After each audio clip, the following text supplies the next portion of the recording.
كان كذا زي سبدي ده بينو جتني سربايو سنجرتن ثم ولا كتيم فيلو يشور بعد يعني كيف فديرا أكتي ولي أرارسا جرا يوجرات كي ولي أرارا ما كانوا مروات دبنا سواروا Okay, thank you. Ramza dubbadhu yoo dubbachuu hin dandeenye immoo baay'ee itti hafuuf. Ayi keessa jira kuma lama illeen eegamaa jira. Tokko balaan isarraa ka'e. Balaa Maammadi. Qaatiti. Wanni kun yooma furmaata argate bareeda siifillee sii galee gina wanni sitti moo'ii maaltu jira beektaa obboleessa kiyya. Wayitii waa dubbattu yookaan ammoo wayitii waa haasoftu akka nama baratee yookaan ammoo bu'aa bahii baay'ee keessa bahee dhufee duuba san garagalii yaade sii galee. Hafarsoon amma ati akkana jettuun kuni nama dubartii islaamsisaa ture wayita ijoollee waltumtu sii galee. Nama gara islaamummaa nama deebisaa ture nama miidiyaa irra dubbatamaa ture hafarsoon bakka kana hin jiru. Si galee dhugaa jirtu walitti himnee waliin deemuu wayyaa hafarsoon jecha gara siin jedhee bareeda siin jedhee osoo hin ta'in hafarsoon bakka kana hin jiru ijoollee walloon beeyti arsii hin beeyti muduun hafarsoon beekan si galee hafarsoon bakka kana keessaa bahee jira. Gin wayita jechi akkana namaan jedhamu wanni wayii tigistii si fitachiisa bar jechi siin jedhame kun osoo hafarsoon waan biraa jedhee si arrabsee gabbaateen dubbattu. Gin wanni kun hinkanii si tuqe si galee hinkanii jechuun makiinaa wayita karakiinoo cabsuun beeytaami qiiqeedha bar si galee karakiinoo si tuqe wayita karakiinoo si tuqe akka mootareetillee aartee fuun jettee gabbaata hafarsoolleen arrabsitee dadhabee jennaanin si gabbayee lipsi godhe si galee kilaash ba kilaash noo jedhe guutuu shuggutu ba shuggutu si galee kanaafuu ati waan deemtu irratti ka ammaan dhumata si galee nuti ijoollee biyya takkaati si galee nuti ilmaan si koomandooti ka ammaan dhumata hafarsoo wajjin haasofitee fixuu dandeetta. Of fuulduraafuu si mubaarak baalee jala jiran si galee isin lamaan akka ijoollee baaleetitti gadiin nuti eettan dhugaatu sitti himaa. Dhaabadhaa akka nama baratee taa'uuf duuba deebi'aa yaada. Humantaan ibiddanii miidiyaa kanarratti xabgootan gaaf durii Kadiir Martuu hidhamee jetta. Kadiir Martuu kan bira jiru. Viidiyoo sirra dalagan Kadiir Martuu guyyaa san bira jira. Poolisni wanni doktorri wanni harkaa fuudhe jette silkii Kadiir Martuu kan bira jiru. Waan akkasiisan sappar seenaa jettee fiddeetiin miidiyaa kanarra gadi hin dhiisin. Mataa ijoollee ilmasii koomandooti nama beekamaa nama asirratti namni jaalatu. Nama seenaa baay'ee dabarsaa ture. Nama haajii alooti dawwalee akkas godhe. Ati nama seenaa qabu wayita seenaa akkanaa kana fidaniitiin dammoo sirratti laxxafan. Waan fokkata arsillee si guba. Jaartii teellee mana guba si galee dubartiin Awurooppaa kanatti hin beeyta. Tarabbi namaa qajeelte malee tee rabbi si qajeelche yuuta mana hin baane. Hin beeyta waan Jarmanii kana keessa deemaa jiru birookiyyaa. Kanaafuu waan jiru duraa duuba geeggadhu Awurooppaa keessa jirta.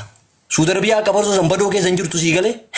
Hafarsoon nama tikeetii qabuu miti si galee. Ati nama waan biyya ulaagaa biyya kanaa guutettee taa'u.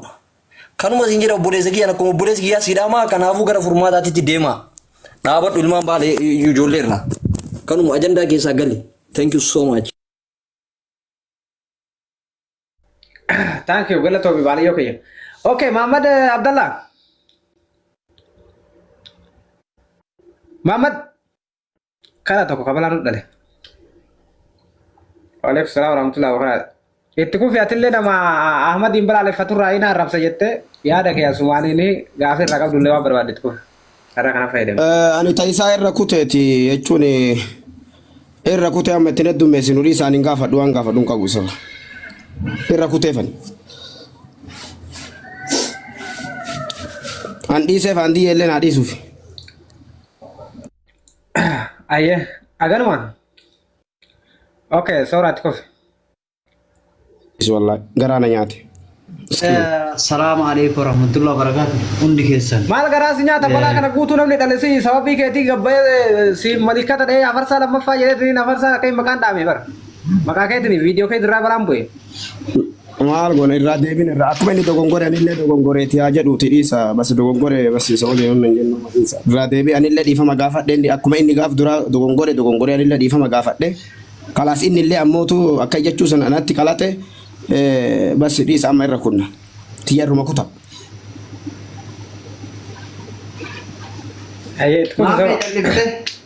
Egaa callifte galatooma hundi keessanuu carraan haa kennuu keessaniif yogguu akkatti wal geettanii walillee loltanii walittillee araaramuuf teettan baay'ee namatti toltanii jeneraaltichallee ol baasatti waliif fixa jenna kanumaa waan jennu hin qabnu kanuma namoonni hedduu waan dubbateef akkattuu wal geettanii yaada keessan furatu waan gaariidha jedhaan akka kiyyatti fixadheera usme.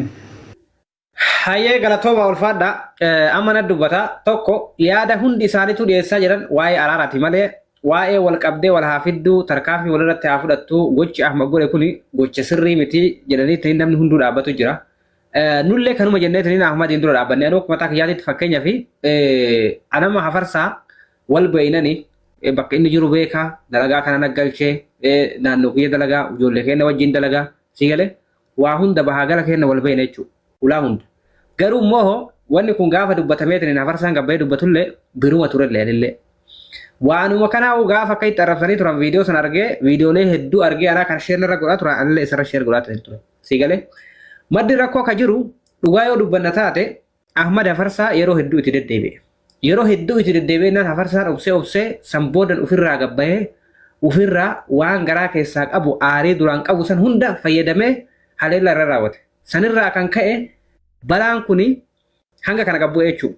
Ahmad atillee Hafarsaa osoo beeytu sooshaal miidiyaa irratti ni agarta yeroo hedduu isarraan ittiin mammaayita namoonni hedduu wayitii balaa kaasan maqaa isaa ittiin ifiganii keessattuu baay'izabuu ijoolleen keenya gaafa rakkoon tokko ka'u namni tokko waan tokko gaafa keessaa bahee dhiisee jedhe wanni sun akka jibbisiisee karaa hin taane ta'ee xariiqa san gadhiisee keessaa bahe namni si galee xariiqa ta'u yoo taate namuyyuu irraa bahuun barbaadu jechuudha. Sababii sanirraa kan ka'e balaan kun bu'e. Amma atillee Ahmad Culullee tokkoffaa irratti wanna dalayde suni dogongora akka ta'e ni beeyta atillee. Yoo beekatuma qabu taate malee mucaan kun biyya kana keessa jira shurxaan qabuu danda'a aramna ajjeesuu dandeetti yookiin immoo namnummaa harkuma oromootitti du'uu danda'a waan barbaade ta'uu danda'a namni biyya namaa kana keessa jiru waan kana guutuu yoo namni kun waa ta'e bor itti gaafatama dirqama si fudhata maaliif sagalee keessuun takkittii wanni waraabamteef jecha san waan ati fayyadamtee namni Hafarsaa qabeen dhiyeesse akkana godhe jetteef jecha si galee kanaafuyyuu Hafarsallee hin dhiyeessina Hafarsalleen haa dhufu isin lamaanuu asumatti afoon jennee dubbii teessan finne yoo deemne akkam jetta Ahmad?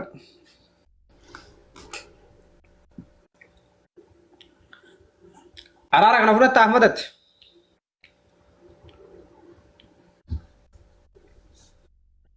Farsoo fiddee waan naan jedheef hin beekne maali araarra yaasuuf?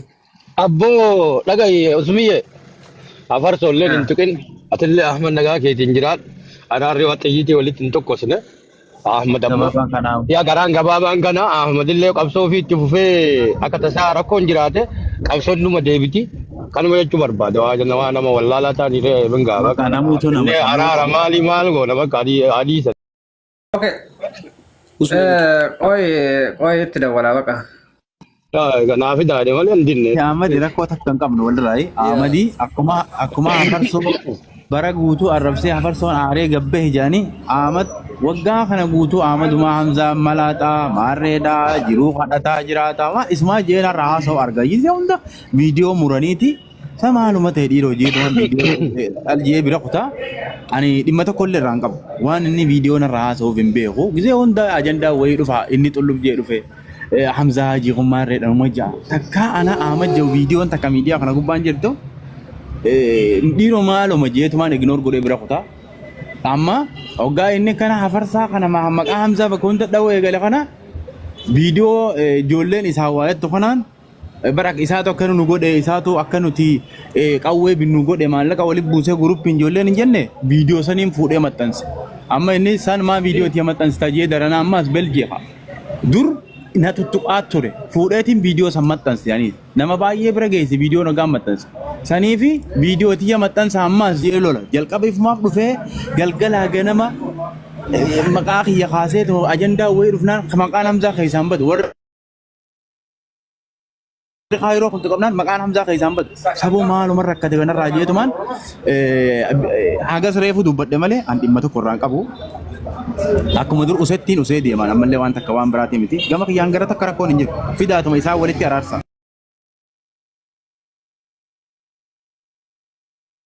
Akkasuma wayyaa yoo dheeraarsu.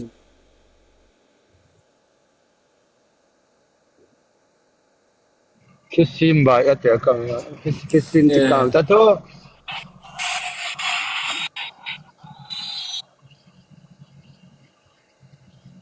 Akkas. Akkas.